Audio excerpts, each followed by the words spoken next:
welcome back to the Chow Time Pod. It's your host, Red. I got a video today from Courtney Ryan. I believe it's going to be a good video. It's 9 brutal truths men need to accept. We might not all agree with all 9 of her things, but we'll analyze it and then discuss it and see what's up. So please like and subscribe down below. I'd really appreciate that. And let's get to that chow. It's chow time.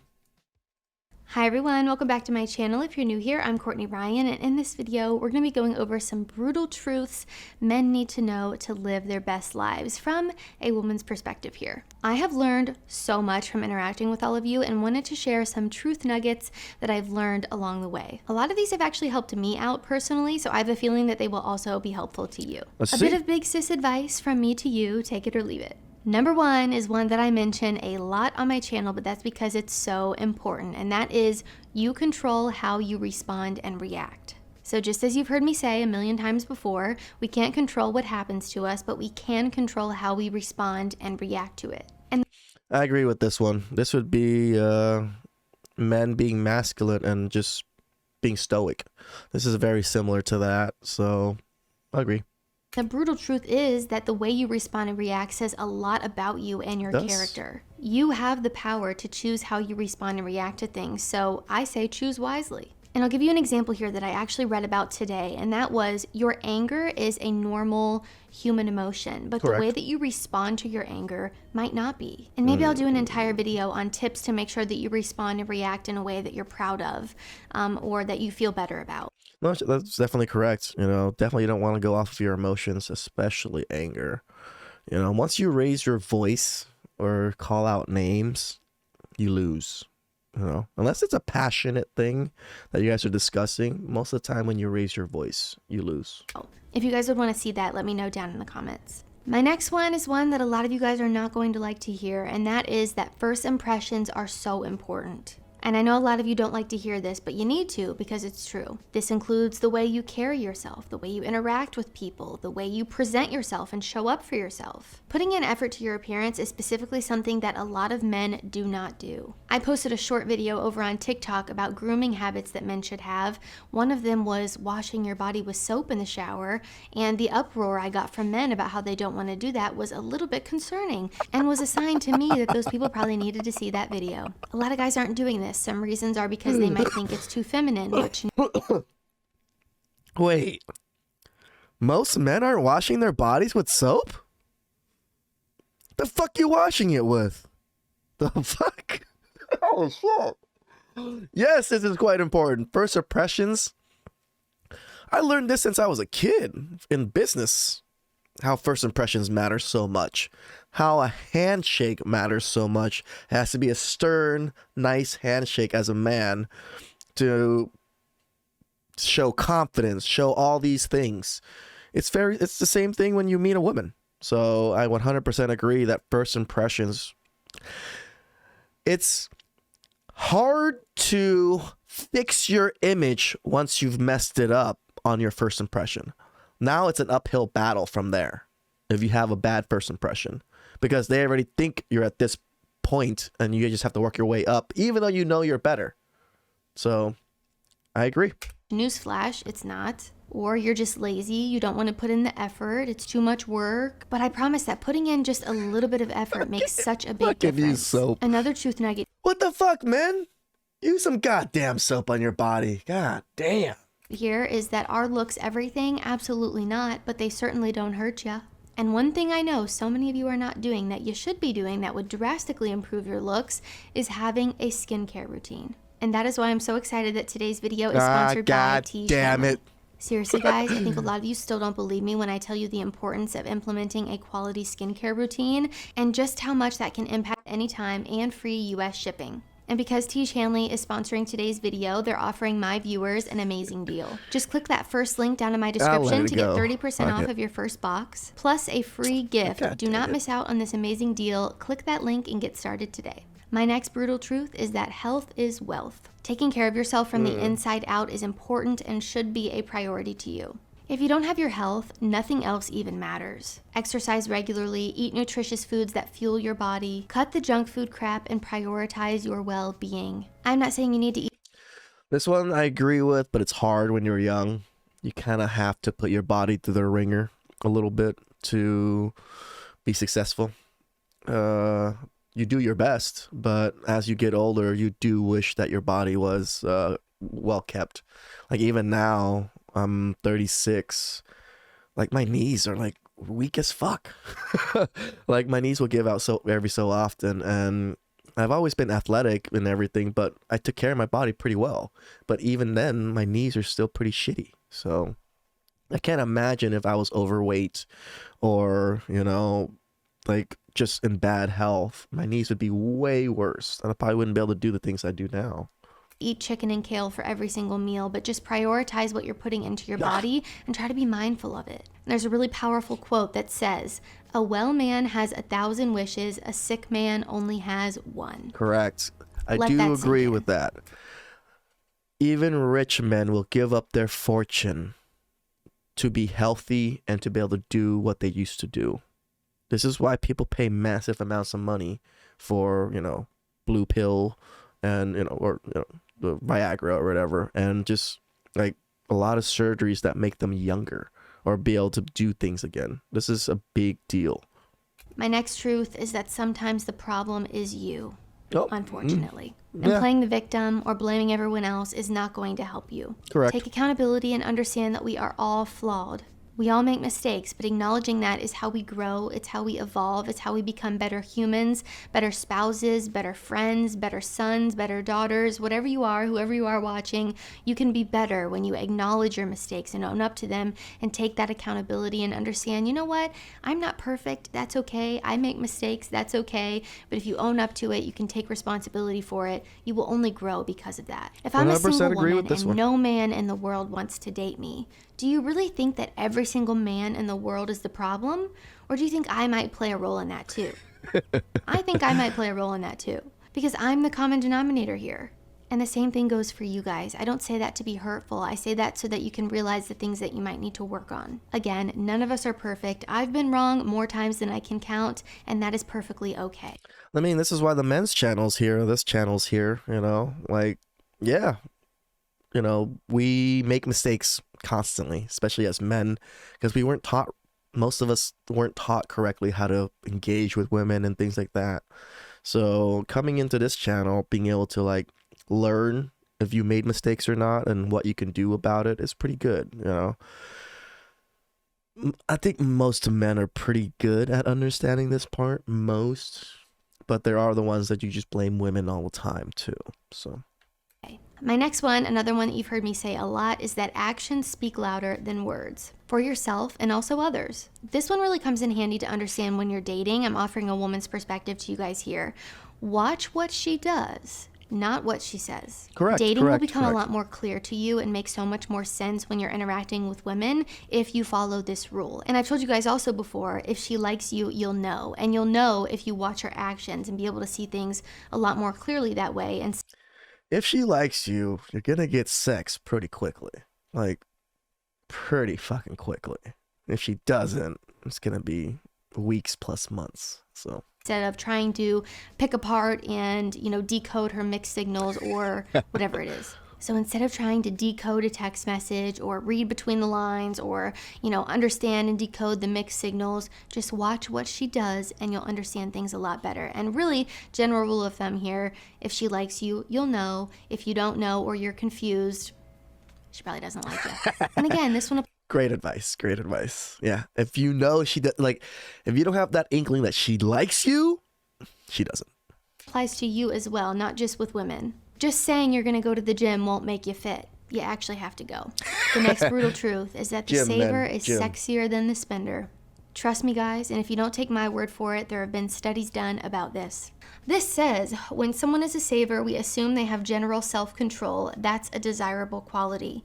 This research indicates that many women desire a partner they can rely on and trust rather than someone who is going to be spending down a joint bank account. Another study conducted by researchers at the University of Minnesota found that owning a Porsche might get you a one-night stand, but nothing more romantically substantial. If you're a man who's looking for an uncommitted, short-term hookup, then it turns out that displaying expensive products may be in fact a good strategy. But if you want a long-term, healthy relationship with a wonderful lady, well, that Honda Civic you're driving is A+. And a true... All right, I'm gonna contradict this one. No, your Honda Civic is not A plus. Like at least like a normal like goods car, maybe not a Honda Civic. I don't know. This study, from what I can see in life, and it's kind of contradictory. Most women, you're not going to get the time of day in the first place to even speak to most women if you don't have these things, or have a certain look already. So if you're just having a Honda Civic and not having these things, you don't get to display your traits other than the Honda Civic itself. Most people would either assume you're broke because of the Honda Civic. They don't assume that you're a money saver. Most people don't do that. So this is where I like the cognitive dissonance between women's minds and like those like and the research doesn't seem to like work out in my mind. So Truth within a truth here that I want you guys to understand is not to spend money to impress people or to put on a facade. Definitely agree. You know what isn't sexy? A guy driving a car he can't afford. A guy who spent all his money on designer clothes but doesn't have a savings account or a 401k. Be responsible with your money and set yourself up for your future. This doesn't mean that you have to be cheap or not get anything that you want in life. If you make money, you should enjoy it, but also think about your future. Think about things long term instead of from this instant gratification, temporary pleasure standpoint. Agreed. I mean, for 2 meals a day, I eat rice and eggs just to save money, and I happen to like rice and eggs with soy sauce, so it's a good meal. I mean, yeah, it's not the most balanced of diets, but I work out, I eat plenty of like carbs and stuff, so it's fine. But that's my diet for like a while, for just grinding out things. Also, a little bonus truth for you for this one that ties in pretty well here is that if you don't appreciate what you have, you'll never be happy. It will never be enough. You'll just constantly be striving and working towards the next thing, which can be helpful in ways to make sure that you're working towards your purpose and your goals and achieving things in your life. But also being happy requires gratitude and being thankful for what you already have. There are so many people who just constantly want the next best thing and totally disregard everything they have that so many people don't have and would be incredibly thankful for. So appreciate what you have or you'll never be happy. It will never. I agree. Like, appreciate your parents, appreciate your siblings, appreciate the people around you. That's a big deal, especially the ones that have been there, pulled you up, done all those things. I agree. So Never be enough for you. There are rich people in the world who have everything you could ever imagine. They drive the nicest cars, they have the nicest houses, they have wonderful clothes and all these things, and they're still depressed. What does that tell you? My next one is that not everyone is going to like you, and that is okay. And the sooner you realize this, the happier you will be. Take it from me. Trying to get everyone to like you is flat out exhausting and also just impossible. You are not for everyone, and that is okay. And coming from a woman's perspective here, giving you advice on this topic, not every woman that you go on a date with is going to like you or be compatible with you, and that is also okay. And if you go into dating constantly thinking, I have to get this girl to like me, or going in with this...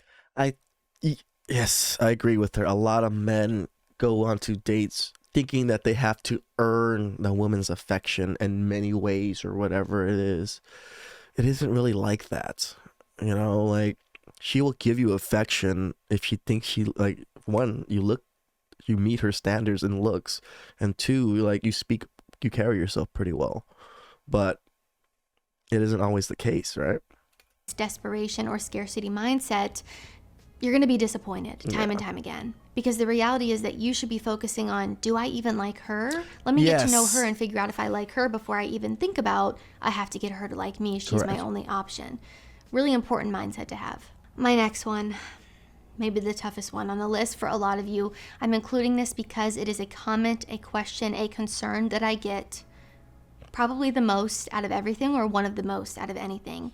That is, you cannot change your height, and you have to accept that. And I know this is a sore subject for a lot of you, understandably, because of all the videos of women saying they'll only date men who are over 6 feet, and they would never date a short guy, not giving any love to the short kings out there. But the reality is that there are girls who are like that, It's just the way it is. We have to accept that. There are also so many girls who are not getting on podcasts, who are not in YouTube videos, who are not in a street interview that you saw on TikTok. I agree that my content is cherry picked from a select few of women, but they do represent maybe like, I want to say like 30% of women out there. But there are a portion of women that we can't represent because they don't do any of these things. They don't put anything on social media for us to even like observe in a sense. So I agree. Who do not give a crap about your height. They don't. I also agree with this. I'm only 5'7", not that tall, and I've actually never thought about height before because I've always tend to date Asian women and like Hispanic women, and they're usually shorter than me. So it's never been an issue. I've never dated a woman that actually said I was too short for them, or went on a date with a woman that said I was too short for them.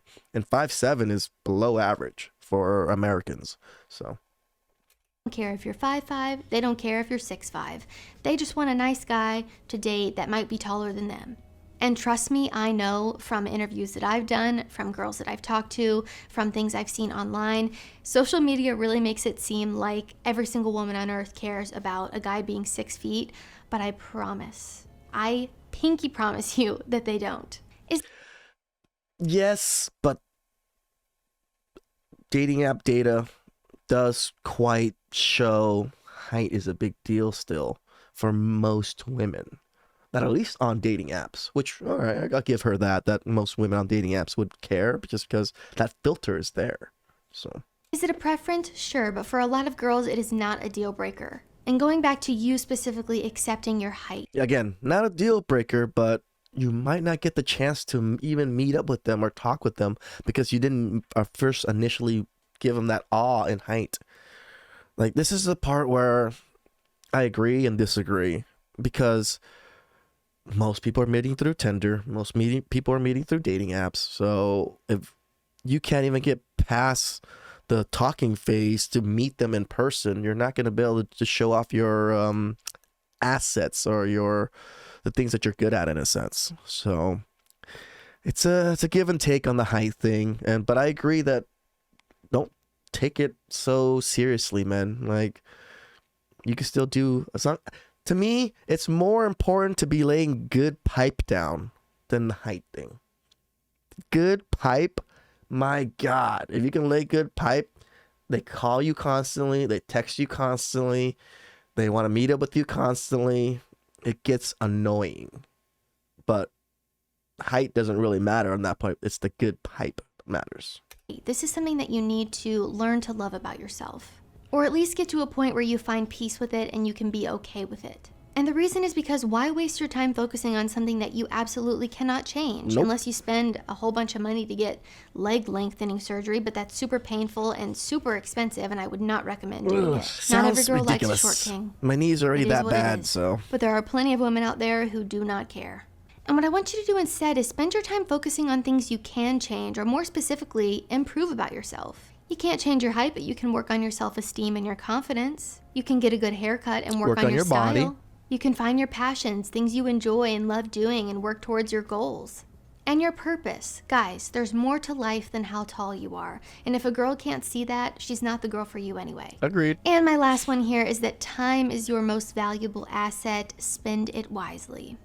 Jim Rohn, one of the pioneers of personal development, once said, time is our most valuable asset, yet we tend to waste it, kill it, and spend it rather than invest it. Think about how you spend your time. Take a second, think about what you've been doing today before watching this video, what you're going to do the rest of the day.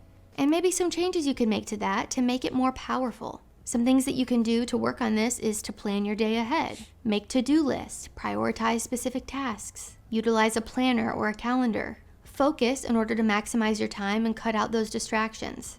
You can even set a little timer if you need to for 30 minutes and say, all right, I'm going to focus on this task for 30 minutes, no distractions. I'm sitting right here. I'm not looking at my cell phone. I'm actually going to turn my cell phone off and we're going to get this done. Giving myself 30 minutes, no distractions. Really zone in and focus. So many of us lose focus because we have a million things going on. This is something that your girl struggles with, all right? I'm on my laptop writing a script. Oh, then I get a text, then I get an email, and I start doing the email, and then I forget what I was doing on my laptop and forget about the script. Oh, and then my dishwasher goes off, or my laundry, and I do my laundry. It's like I'm like a squirrel. I'm like doing a million things. Another little tip for you that I started doing was looking at my little section on my iPhone where it tells you screen time and the time that you spend on each individual app. When I tell you I had spent like 3 or 4 hours on TikTok one day, that was enough for me to know TikTok's gotta go. I'm only using it for content. I'm not getting on there and scrolling, because think of what I could have done in 4 hours. Sometimes it takes me like an hour or two to scroll through TikTok to pick up all the content I like to make some of the videos. So she doesn't do so much TikTok content, so I guess that makes sense too. I could have run a 5K. I could have gone to the grocery store. I could have driven down to Cincinnati to spend the day with my family. I mean, when you think about it that way, it's like, wow, I spent 4 hours mindlessly scrolling, and I could have been doing something that benefited my mental health, my physical health, or just in any way. When you think about it that way, I think it helps you better understand just how much time you're wasting. You're like, okay, I spent 4 hours mindlessly scrolling on this app for what? Nothing. I have nothing to show for it. It's funny that she used the Jim Rohn quote, and I actually love that quote too. I used to do a lot of B2B business, and I love the personal growth podcasts and things like that. So I agree. Like, time is the most valuable thing. I talk about it all the time, like with my friends, how like kids have something that us adults don't have. That's way more valuable. It's time. If the kids invested a certain amount of money while they were young, by the time they get to our age, they have so much more. Like, the compound interest is so tremendous that they become millionaires if you just did it like saved correctly. It's how powerful time is. So I probably don't even remember anything I watched. I could have done something so much more productive. And I'm not saying you shouldn't enjoy your free time. You should absolutely relax, enjoy your free time, give yourself a break. You don't need to be a little, lab rat working 24/7. But I do think it's important to make sure that you understand where your time is going and how you might be able to reframe that or change things around to make it work in your favor. And when it comes to dating, be picky on who you give your time to. Set boundaries, stop chasing women, and stop wasting your time on people who don't give a hoot about you. So guys, that is all I have for 9 brutal truths that men need to hear to live their best lives. If you liked this video or found it helpful, be sure to give it a thumbs up and subscribe to my channel to be in the loop for when I release new content. how was that chow? Her list was decent. Her explanations were decent. I disagreed with only 1 or 2 of those things. And I didn't fully disagree with everything either. But it's nice to see her perspective, because she also is a big channel that a lot of men speak to. And I agree, the height thing, I guess I don't get those types of comments because we're a men's channel. I don't think we talk about it so much, but her being the woman, and men speak to her differently than they would speak to me. So height's not that big of a problem, guys. Like, yes, I do agree that the initial, but there's plenty of women that are short that just as long as you're a little bit taller than them, they're perfectly happy with that. So please like and subscribe down below. I'd really appreciate that, and catch you guys next time. It's chow time.